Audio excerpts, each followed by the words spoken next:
అసలు నేను non sports background నుంచి వచ్చింది. ఈవెంట్స్, రన్నింగ్ ఇవి అసలు ఏం తెలియకపోతుంది. అందరికంటే రన్నింగ్లో నేనే లాస్ట్ వస్తుంది.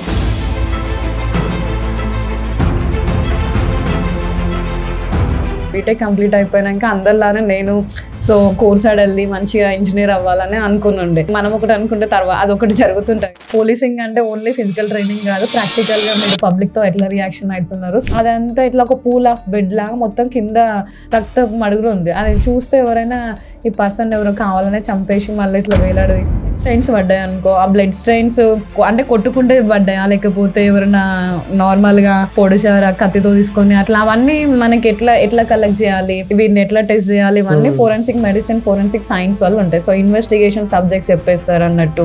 మన దగ్గర ఇప్పుడు ఎంతో మంది బెగ్గర్స్ ఉంటారు కదా, చిన్న చిన్న పిల్లలు ఉంటారు. ఆ బెగ్గర్స్ ని తీసుకొచ్చి మన గవర్నమెంట్ ఎన్నో ఫెసిలిటీస్ ప్రొవైడ్ చేస్తుంది. అసలు అందరికి ఎవరికి ఐడియా ఉండకపోతే ఆర్టీఐ చలాన్స్ ఒకటి ఉంది. అందరూ ఆర్టీఐ చలాన్ అంటే పక్కా నేను ఎక్కడనో హెల్మెట్ పెట్టుకోకుండానో లేకపోతే ఏదైనా సిగ్నల్ స్కిప్ చేసేసినో లేకపోతే ఏదైనా ట్రిపుల్ రైడింగ్ లో నాకు చలాన్ వచ్చింది అనుకుంటారు. లోన్ యాప్స్ కూడా బాగా